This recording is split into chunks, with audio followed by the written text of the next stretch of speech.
You are the result of the character of God proclaimed through the exposition of God that produces the ability to exalt God in spite of what's taking place, but then is incarnated, is crystallized, is put into aha moments through the stewardship of who you and I are. And again, that's where our ministry comes into place. I believe every Christian, if you are a Christian, that's how you began your journey with God.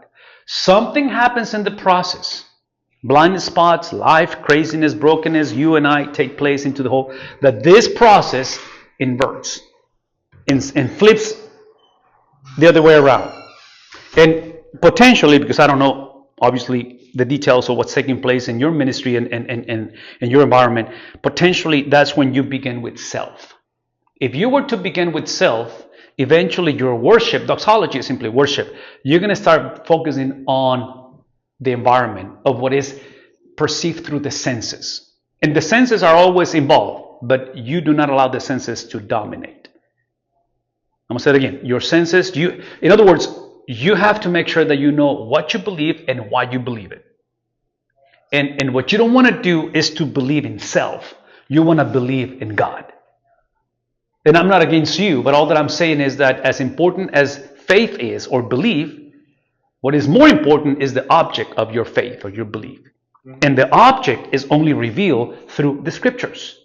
So all that to say is that when this flips around, that's when the church or the family or the life of the ministry needs to be revitalized. Revitalization of a church is coming back to the essence, to the non-negotiables, to the one-on-one basic understanding of who God is, which defines who I am and instructs me what to do. I'm going to say it again. Revitalization or a re-encounter with God is simply the reintroduction of the character of God that defines who I am and then moves me to know what to do. The average individual, the average person, and the average pastor, tragically, we typically preach and teach the Bible based on what we want people to do. And doctrine always moves you to action. This is what you may call application. I will even put it this way. When you begin with the text, you are responsible to explain the text. And this is going to take you into the application of the text. You have to move people to obedience. But what you don't want to do is to begin with, this is what for my youth, for my ladies ministry, or for the church to do. The doing is the result of what has been done. The text is about the indicatives, what has been placed, what has taken place. It's irreversible, it's historical, it's factual. Jesus was born, he lived a perfect life, he was put on a Roman cross, eventually on a graveside, rose that first day of the week, and then he went up to the Father. That's a done deal. The victory is in the first coming.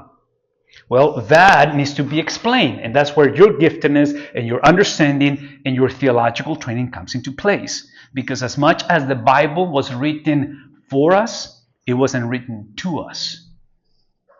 Does that make sense? It was written for us, but it was not written to us. So the two changes the whole dynamic. Because even in this room, we are such a mixture of cultures and backgrounds and understandings, right? And that matters.